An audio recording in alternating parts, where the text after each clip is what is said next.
For those of you who have been watching my channel for a while now, you know that Cyberpunk 2077 is my favorite game of all time. And most of that comes down to the amazing characters and writing, fast-paced violent gameplay, and most of all, emotional moments that truly reach into your heart and soul and make you tear up or smile with joy. However, another thing about the Cyberpunk universe that makes it so interesting is all of the mysteries and unanswered questions that we still have. Things like who the strange Mr. Blue Eyes is, if Gary the Prophet was right about lizard-human-alien hybrids taking over the world, or whether or not Panam or Judy is the better waifu. But even with all of these grand questions, there's one mystery in Cyberpunk that stands so far above the rest that it's not only one of the greatest mysteries in that game, but one of the best in gaming history, full stop. FF06B5. You see, shortly after the game's initial release and lambasted reception, some of the players that were enjoying the experience noticed a peculiar statue sitting in the center of Union Street in Corpo Plaza. Surrounded by a flock of monks chanting strange rituals and seemingly praying to it, the statue also sported a massive red sequence of letters and numbers, which simply read out FF:06:B5.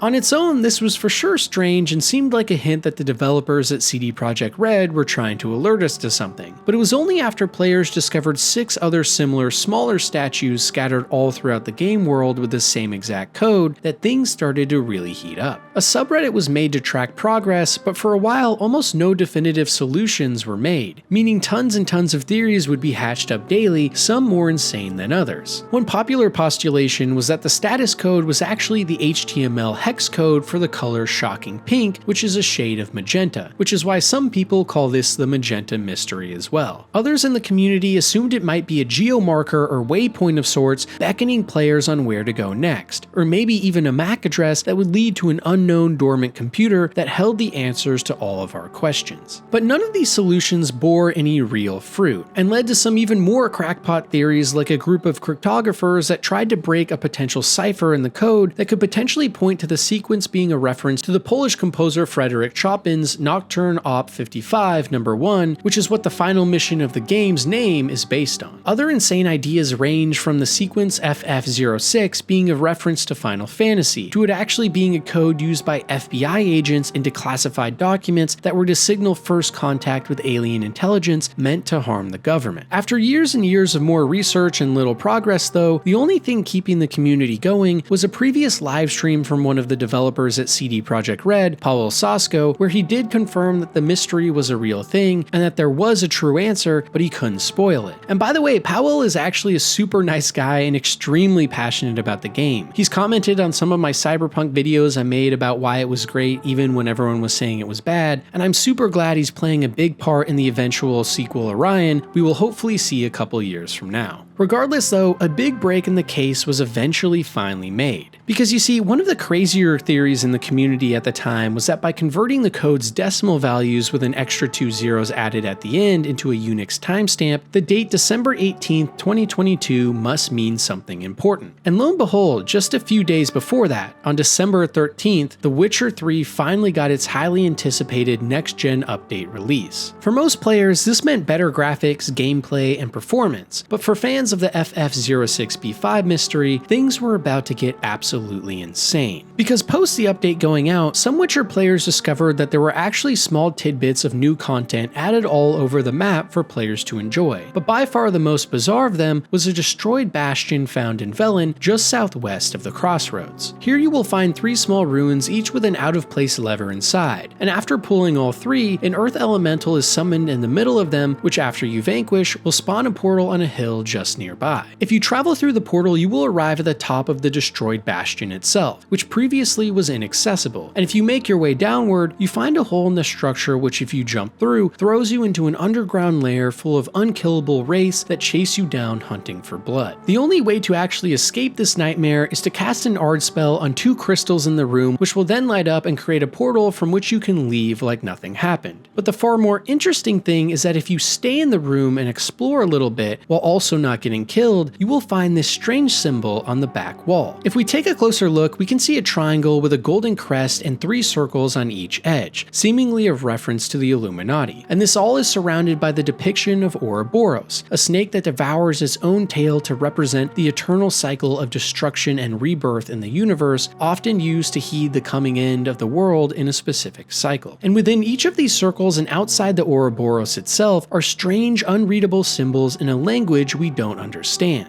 But since we're in the Witcher universe, we can assume that these are all written in what is called Elder Writing, which is a play on the real-world Glagoltic language, the oldest ever recorded Slavic alphabet in history. So if we translate these symbols using the Glagoltic reference manuals and then translate that into Latin, we are left with this sequence of letters: FF, VQ, BZ, KW, GB, FP, OVE, YAR. And what does this sequence somewhat remind us of? FF06B5. In fact, while actually trying to break this cipher proves extremely hard, under certain circumstances, the top portion will in fact translate to FF06B5, and then even reference sex robots, because why not? So it seems clear that CD Projekt Red at the time was expanding this mystery across all of their games, which only gets even stranger considering that this symbol had actually existed in The Witcher even before the update but went unnoticed. And inside that center triangle is also the color magenta, which the sequence hex color code references, as I mentioned before. So obviously the mystery was starting to heat up, but it was actually only years after this point, and very recent as of making this video, that many huge breakthroughs in the entire case have been made, due to the Cyberpunk 2077 2.0 update, including a lot more in-game references and solves for the mystery. Post this update, if you travel to the Biotechnica protein farms outside of Night City, you can find this unassuming shack. And if you go inside, in the center of the room is a laptop below an inexplicable platform with cables strewn down connecting the laptop to a large server bed behind it. Reading some of the messages on this computer, we discover some in-game conspiracy theorists that are researching the same mystery we are, and they're all emailing one man at this shack named Polyhister. And they note that there have been multiple approaches that led nowhere, but that a new idea has appeared that could be promising. Making reference to a vintage game from long ago in the email chains, a discussion goes on about how the researchers at the time thought that the clue was a wall, when actually,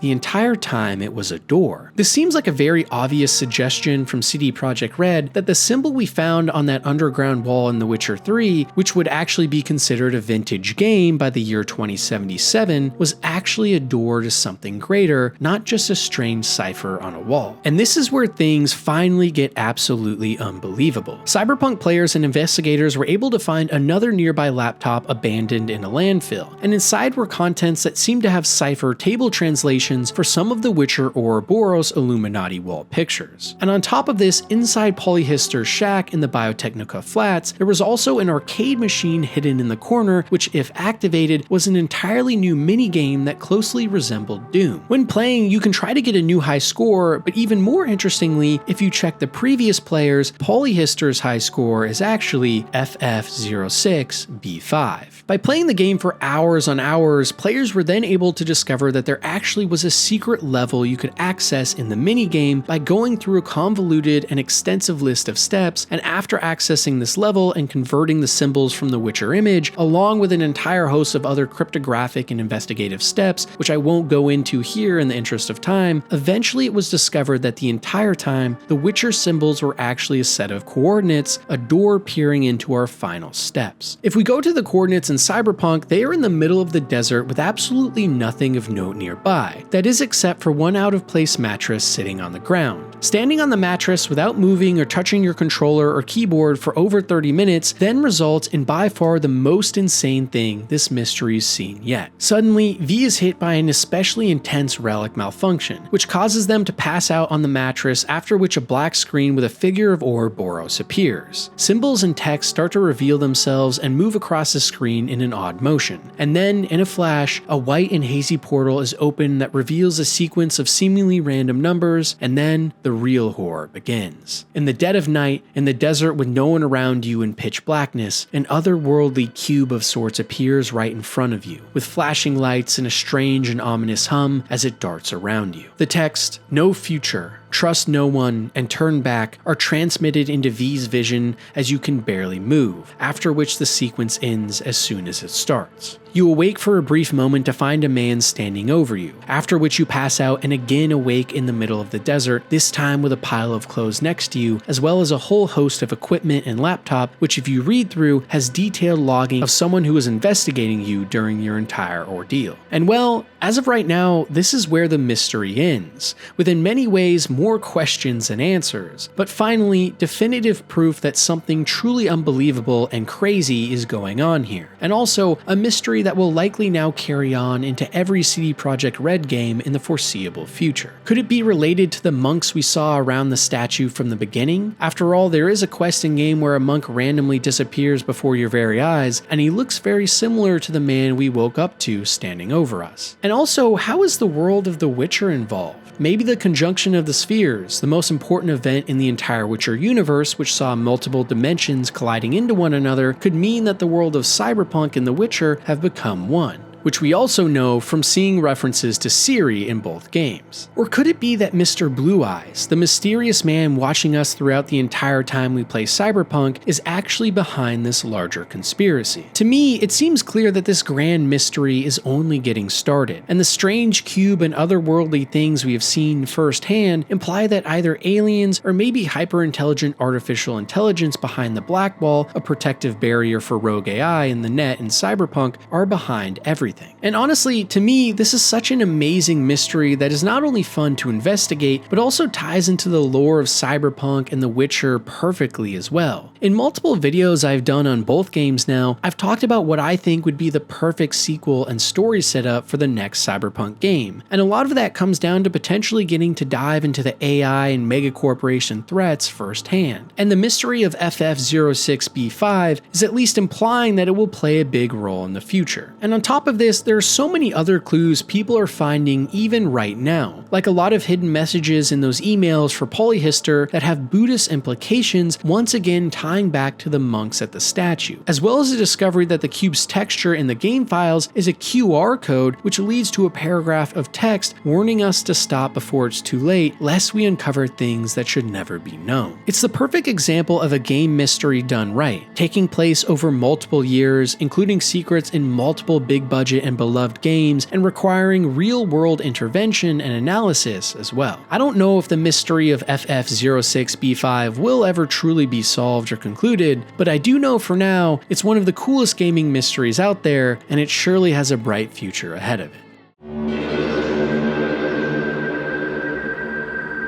The Dwemer, otherwise known as the People of the Deep, are without a doubt one of the most well-known and discussed mysteries in the Elder Scrolls. And that's saying a lot, coming from a series that has monsters like the Deep Ones, ancient planes of existence that spawned out of betrayal, and the actual Elder Scrolls themselves, which the series is based on. For the Dwemer though, what makes them so interesting is that we've seen remnants of their civilization, and in one instance, even their own people in games like Morrowind, Oblivion, and Skyrim. But within each of these, it always seems like we end up with more questions about this mysterious race of people than answers. First of all, the dwarves themselves were very advanced, so much so that the tales of their technology dwarf what even modern-day Skyrim or Cyrodiil is able to muster. Deep underground, these ancient elven dwarf hybrids constructed miles of beautiful and decadent megastructures and societies out of the rock strewn in gold, and they were only able to do so because of their mastery of what they called tonal architecture. By building massive acoustic contraptions and wind tunnels, the Dwemer elite gained mastery over the sounds and vibrations of the cosmos itself, and with them the ability to bend reality and the fabric of the universe. This power was used to terraform massive portions deep underground all around Tamriel, the continent the Elder Scrolls series takes place on, and it was said that the Dwemer were so powerful during their heyday that they defied the gods themselves, instead seeing them as equals that they could one day usurp. For the Dwemer, the Daedra and Aedra godlike figures in the astral planes that surrounded the mortal plane of Mundus were nothing more than emotional and selfish beings whose power came from understanding of the nature of the universe, something the Dwemer intended to understand as well. And for thousands of years, the Dwemer continued to build great cities underground while harnessing greater understanding of smithing and building, leading to them becoming the most revered blacksmiths of all time, crafting great machines and engines that could be given their own form of consciousness to serve and fight on behalf of their creators. But still, so much from this time and what exactly the Dwemer were up to is unknown. We know that at one point in the northern region of Skyrim, for instance, they offered the Snow Elves salvation from a war they were fighting with the invading Nords, but in order to give them shelter underground, the Dwemer forced the Snow Elves to make a pact to ingest a toxic fungi, which subsequently turned them into feral blind monsters called the Falmer, which were kept in cages and forced to serve the Dwemer, but to what end we're not entirely sure. So all over Tamriel for a long time, this ancient hyper-advanced and strange race was meddling in affairs, and building things that we could only ever imagine in our dreams. But the real strangest part is yet to come, because the real mystery behind the Dwemer came during a now historic event called the Battle at Red Mountain. Many years ago in the lands of Morrowind, the Dwemer were in a heated conflict and war with a race known as the Chimer, elves that would eventually become the Dark Elves that we can play as in the games today. And realizing that they would soon succumb to defeat at the hands of these twisted elves, the leadership of the Dwemer at Red Mountain, one of the biggest footholds, decided to take drastic action. Deep within the Red Mountain lied an Aedric artifact known as the Heart of Lorkhan. This heart was ripped from Lorkhan when he first betrayed the Aedra and created the mortal realm of Mundus that Tamriel takes place in. And inside this heart was said to lie powers beyond imagination that needed to be hidden forever. But now on the back foot, the Dwemer made the fateful decision to fully excavate the heart, waking it from its slumber, hoping that it could save their people. And what happened next is the biggest mystery in the entire Elder Scrolls series. In one instantaneous flash of light, in the heart of bloody battle with the Chimer, the Dwemer simply disappeared. All of their people above ground fighting, all of their merchants and cities, all of their women, children, and men deep underground suddenly vanished without a trace. Their massive cities underground and autonomous contraptions suddenly were barren, and all across Tamriel a shiver was sent down the spines of all creatures, as one of the most prominent peoples was in but a moment erased from the history books. As to what happened on that day, we still do not know, and probably never will. It could be that Lorkhan's heart teleported the Dwemer into the realm of the Aedra where they could finally become like the gods they always wanted, or maybe breakthroughs in their technology and tonal architecture had allowed them to finally fully master the power of time itself, allowing them to teleport instantly into the past or future with the help of the heart. And truly, the possibilities here are endless, and it makes all the small tidbits of lore we get about them so much more fascinating, like walking around these now ancient Dwemer ruins underground in the game. It's just so exciting because we know that there used to be a people here that were more advanced than anything that has come even 1,000 years later. Or in other words, the closest any mortal beings have ever come to being gods as a people. In Morrowind, we even actually do get to meet one surviving Dwemer as well deep within a cave hiding away, who does give us a little bit of backstory on his people and customs, but still no definitive answers as to what really happened at Red Mountain that day. A mystery that in all honesty should stay a mystery forever, as it's part of what makes the Elder Scrolls series so enthralling in the first place, and why we can talk about interesting things like this in its lore even years later.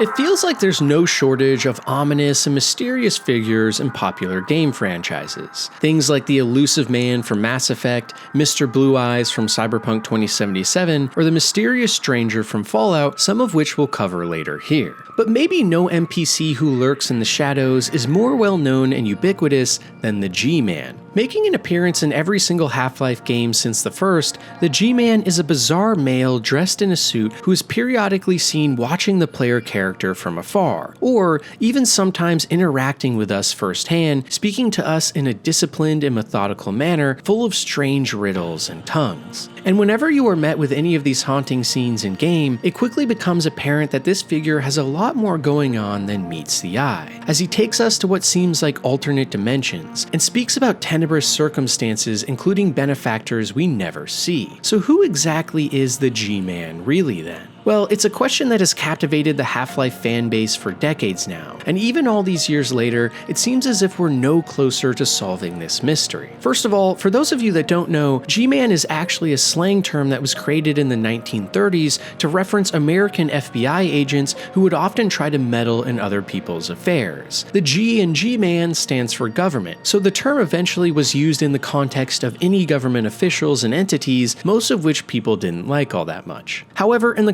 context of Half-Life, we never get any full confirmation that this is what the G-Man actually refers to. In fact, he is never actually referred to or called the G-Man in actual gameplay. We only know of him by this name because in the game files, the actual character model used for the NPC is referred to as _G-Man in the codebase, as well as there being a few disparate diary entries from real-world game manuals that also refer to the character as the G-Man. But as you start to learn more about this very strange person, you realize that maybe G-Man doesn't refer to government at all, but actually God.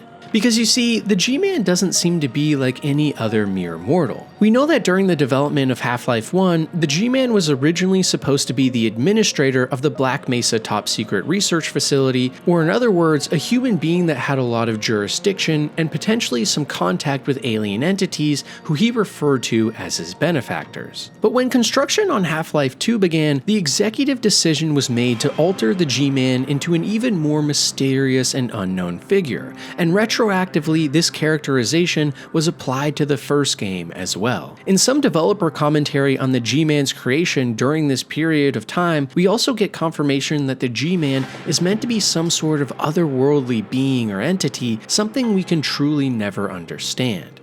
And this description seems a lot more accurate to what we actually experience in the most recent games. Often at the end of our adventures, the G-Man will come to us and either take all of our gear or congratulate us, and explain to us that he is a liaison between powerful people or benefactors, and that what is going on is all part of the plan, and that we've done well. And considering all we have seen, the G-Man seems as omnipotent as he is omniscient. It's hard not to take what he's saying at face value. And this further plays into the idea that the G-Man may actually be a god of sorts, who can travel through time and dimensions to orchestrate his own will. The really haunting question then though becomes, who exactly are the G-Man's so-called employers then? After all, who has the power to dictate what a god does? Theories range all over the map, including the G-Man being human experimentation gone wrong, where we can see references in the game manuals for the original game saying that the Black Mesa administration team gave Gordon Freeman, the player character, a letter signed using the initials LM, which could be a hint to the G-Man's real name, a person who was tortured before. Other prominent game theorists like Game Theory have speculated that the G-Man could be a Nihilith, the final boss we face at the end of the first game, which is a massive and creepy baby with a big brain-like figure that leads the alien Zen military forces that invade us in the first title. Another idea that makes sense to me would be that the G-Man is actually an interdimensional alien that is being sent from a galactic force of sentient multi-planet species to stop the Zen from gaining too much power, a sort of alien NATO that is patrolling the galaxy and making sure that no one entity gains too much influence and upsets the balance. Or maybe he is simply acting on behalf of some sort of future sect of humanity that is sending agents back into time to make sure that we can retain our dominance due to a set of key crucial moments that Gordon Freeman is involved in. This theory could even be backed up by multiple of the speeches that the G-Man gives us at the beginning and ending of the games, like at the start of Half-Life 2 when he expresses when talking to Gordon Freeman that your hour has come again. The right man in the wrong place can make all the difference in the world. So wake up, Mr. Freeman. Wake up and smell the ashes. Maybe the G-Man is hinting that he is trying to make sure that the right man is always in the right place, like a conductor leading a symphony or a chess master moving his pieces, all towards some grander goal. Truthfully though, the possibilities here are endless, and it's part of the reason why this mystery behind the G-Man is so interesting and has carried on in infamy for multiple decades now.